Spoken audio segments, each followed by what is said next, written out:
Selamat datang di kelas Bisnis Proses Fundamental dengan saya, Nurul Kusumawardani. Hari ini kita masuk ke Section 3, Modul 5 tentang Revenue Cycle.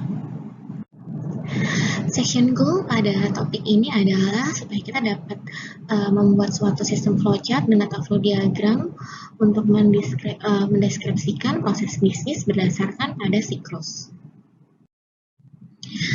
Referensi yang digunakan adalah buku Accounting Information System karangan dari Romney dan Steinbart.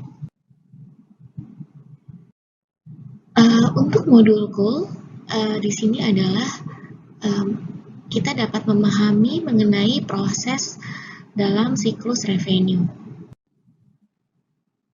Kita masuk ke dalam aktivitas dasar dalam siklus revenue atau dikenal juga dengan nama siklus pendapatan.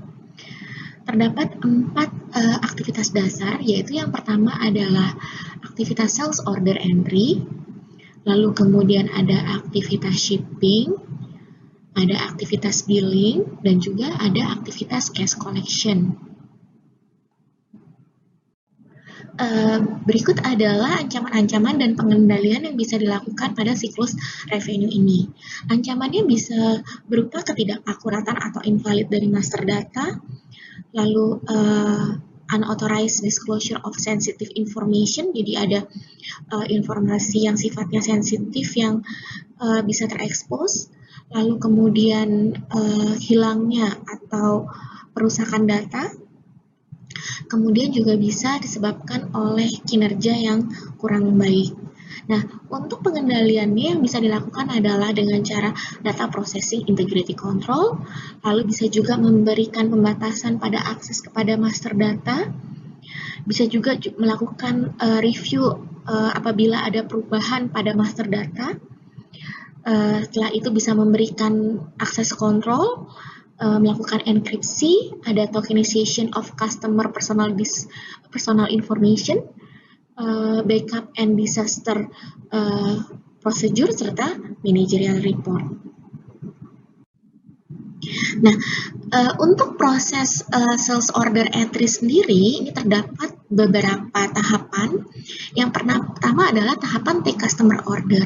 Dalam tahapan take customer order, ini terdapat source dokumen, yaitu dokumen sales order. Bisa dilihat pada layar, itu adalah contoh dari dokumen sales order.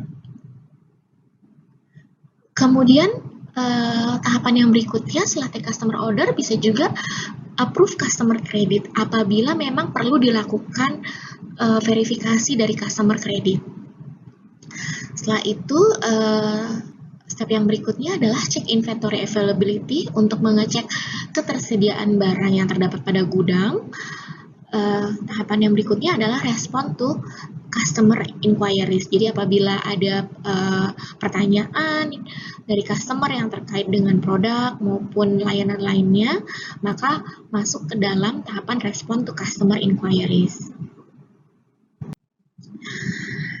Untuk ancaman dan pengendalian yang bisa terjadi dalam proses sales order entry processing ini adalah misalnya ancamannya bisa berupa incomplete or inaccurate order. Lalu bisa juga ada order yang invalid. Kemudian ada uncollectible accounts. Ada stock out and excess inventory. Jadi misalnya permasalahan pada saat customer mau membeli ternyata barangnya tidak ada, atau malah barangnya itu berlebih karena excess inventory juga bisa mempengaruhi pada besarnya cost. Lalu kemudian trace yang berikutnya adalah loss of customer.